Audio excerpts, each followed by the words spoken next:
Welcome back, everyone, to the Deep Dive. Always good to be back. So for today's Deep Dive, we're really going deep into the startup of you. This book by Reid Hoffman and Ben Kisnocha. Yes, a modern classic.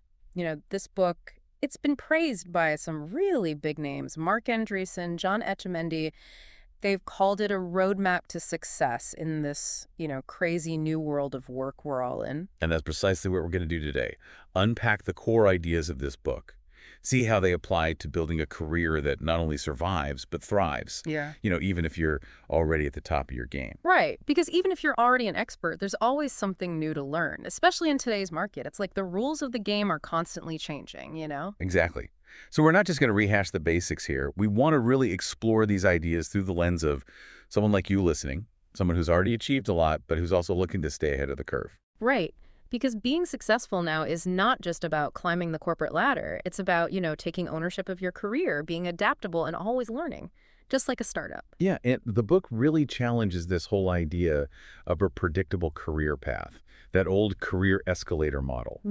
You climb the ranks at IBM, GE, Goldman Sachs, put in your time and get rewarded, that kind of thing. Yeah, that model, it's not really relevant anymore, is it? Not really, no. Yeah. I mean, even if you're in a stable job right now, there's no guarantee it'll be there in 5 or 10 years. Globalization, automation. Yeah, those are huge factors. The book talks about how technology is changing everything, and not just blue-collar jobs. We're seeing it with stockbrokers, paralegals, even radiologists, jobs that used to be considered safe. Like, no job is truly safe anymore, which is why the authors say all humans are entrepreneurs.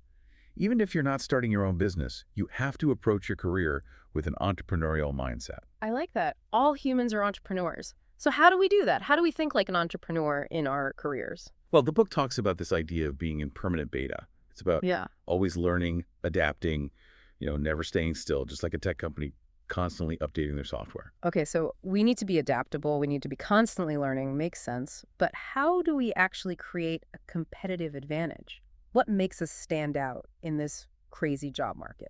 So the authors break it down into 3 key elements. They call it assets, aspirations, and market realities. Your assets are what you bring to the table, right? Your skills, your knowledge, your network, your reputation. Okay, those are your soft assets. What about hard assets, like money and stuff? Right, those are important too. But the book argues that soft assets are actually more valuable in the long run because they're what make you unique. I can see that. So how do you actually turn these assets into a competitive advantage? Well, it's about finding the right combination, right? The Mhm. book uses this example of Joi Ito. He's this guy who's got this really interesting mix of Japanese heritage, American connections, and tech investment experience.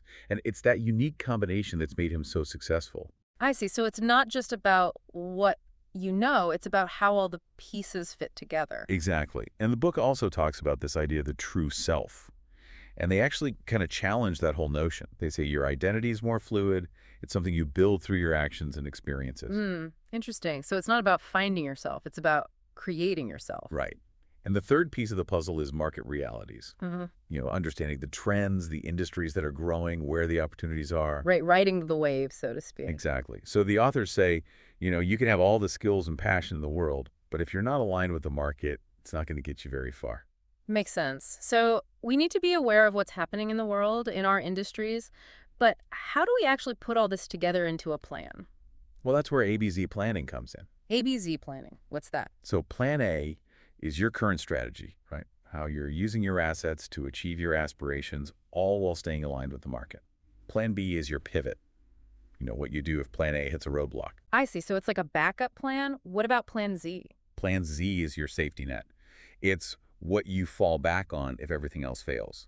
Like if you lose your job or the market completely tanks. The book uses Sheryl Sandberg as an example. Her career has gone through so many twists and turns, but she's always had a plan. Interesting. It sounds like a good idea to have all these plans in place, but how do you actually come up with them, especially in such a fast-changing world? Well, the book emphasizes the importance of making small bets. Testing your assumptions without putting too much at risk. Like maybe you take a course, do some freelance work, or start a side project just to see how it goes. That makes sense. It's like dipping your toes in the water before you jump in. Right. And the book also talks about this idea of high option value first steps. Like if you're not sure what you want to do, Maybe you take a job that exposes you to a lot of different areas, like management consulting or something. Okay, so you're gathering information, exploring your options. What about when it's time to actually pivot? How do you know when to make a move? So the authors talk about these 10x forces. These are like major disruptions that completely change the game. Like, imagine you're a Detroit auto worker in the 80s, or a teacher having to adapt to online learning during the pandemic. Right, those are big changes. So when you see these 10x forces coming, that's when you need to start thinking about your plan B. Exactly. And the book also has this great example of James Games. He was this magazine editor who saw the writing on the wall with print media. So he started learning about digital media, blogging, social media, all that stuff. And he was able to transition his career successfully. That's impressive. He basically reinvented himself. Yeah, and that's what we all need to be prepared to do. So we've talked about assets, aspirations, planning. What about our network? How important is that? Huge. Yeah. The book actually calls it investing in yourself, because your network is one of your most valuable assets. Right, but we're not talking about, just going to cocktail parties and collecting business cards. Right. The book emphasizes the importance of building genuine relationships. It's about helping people, adding value to their lives.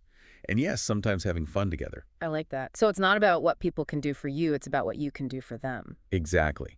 Oh. And the book talks about these different types of relationships. You have your allies, Yeah. who are your close confidants, your mentors, the people you can always rely on. Right, those are your inner circle. What about the people you're not as close to? So those are your weak ties or acquaintances.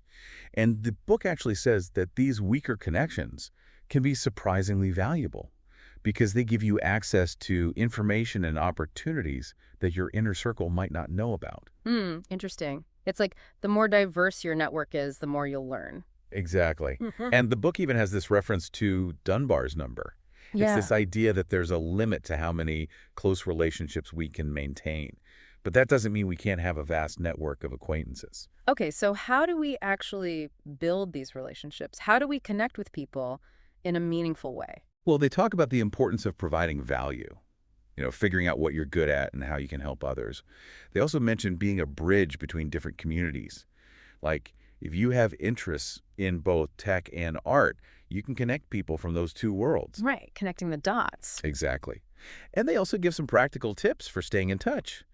Sending articles, offering congratulations, just checking in from time to time. So it's about being proactive, staying top of mind. Right. And they also talk about this concept of the Interesting People Fund. It's about deliberately setting aside time and money to cultivate relationships with people who inspire you, even if you don't see an immediate benefit. Okay, I like that. It's about investing in your own intellectual growth. Exactly. And finally, they talk about navigating status dynamics, how to interact with people who are more senior or powerful than you. Okay, so we've got our network. We're constantly learning and adapting. Now, how do we actually find those breakout opportunities, the ones that take our careers to the next level? So the book emphasizes that opportunities don't just fall into your lap. You have to be proactive, put yourself out there.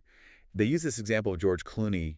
Early in his career, he was struggling doing bit parts. Yeah, he wasn't always a big star. Right. But then he got this script for ER, and he saw the potential. He knew this was his chance to break out. So it was about recognizing the opportunity when it came along. Exactly. Yeah. And the book talks about different ways to find those opportunities. Mhm. One is courting serendipity, putting yourself in situations where you might meet interesting people, like going to conferences, joining industry groups, that kind of thing. Okay, making your own luck, so to speak. Right. They also talk about joining and creating groups, like Benjamin Franklin's Gento, where he got together with a bunch of smart people to discuss ideas. Right, kind of like a mastermind group. Exactly. Hmm. And then there's the hustle. Yeah. Just being resourceful, finding creative ways to get things done. The book has this great example of the Airbnb founders, how they were struggling to get their business off the ground. Yeah, they were really scrappy. Right. So they came up with this idea to sell cereal boxes with Obama and McCain's faces on them during the election. It's Right. just this random quirky idea, but it got them a ton of press coverage. So sometimes you just have to think outside the box. Exactly. So we're finding opportunities, but how do we manage the risks? Because every opportunity comes with some level of risk. Right. The book dedicates a whole section to taking intelligent risks. Mm. And they make a really important point. Risk is the flip side of opportunity. I like that. It's like you can't have one without the other. Right. So if something seems completely risk-free, it's probably not that big of an opportunity. The book uses this quote from Reed Hastings, the CEO of Netflix. He says, "The pain of strategic choices is the price of great opportunities." Hmm, that's deep. It is. And the book also talks about different ways to assess risk. You know, understanding the potential downside, figuring out the likelihood of things going wrong, and considering your own risk tolerance. Okay, so it's about being strategic, not just reckless. Exactly. And they also talk about this idea of the volatility paradox. It's this idea that by taking small, frequent risks, you actually become more resilient to big, unexpected shocks. Interesting. So it's like building up your risk muscles. Right. Because if you're always playing it safe, you're not prepared for when things inevitably go wrong. Okay, so we need to be smart about taking risks. What's the final piece of advice? So the last chapter is all about tapping into your network intelligence. The book says, who you know is what you know. And in today's world, that's more true than ever. Right, because information is changing so fast. What you learned in school might be outdated by the time you graduate. Exactly. So you need to be constantly tapping into your network, asking questions, getting insights from people who are on the front lines. So it's about leveraging the collective wisdom of your network. Exactly. And they talk about the importance of both asking questions and sharing information, being a valuable member of your network. So it's about giving as much as you take. Right. And I also talk about the importance of having a diverse network, people from different backgrounds, industries, perspectives, because that's how you get the best information. That makes sense. The more diverse your network, the more well-rounded your understanding will be. Exactly. So what's the big takeaway from all this? What's the one thing you want our listeners to remember? I think the main takeaway is that in today's world, you can't just rely on your skills and experience. You need to be adaptable, entrepreneurial, and constantly building your network. You need to be in permanent beta. I agree. It's about taking ownership of your career, thinking like a startup. Exactly. And even if you're already successful, there's always more to learn. There's always another level to reach. So for all our expert listeners out there, here's a final thought.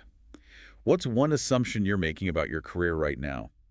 And how could you use the principles we've discussed today about understanding market realities, leveraging your network, being adaptable to test that assumption? That's a great question. It's something we all need to be thinking about because the only constant is change. So true. Thanks for joining us for this deep dive. It's been a pleasure. Until next time. See y'all next time.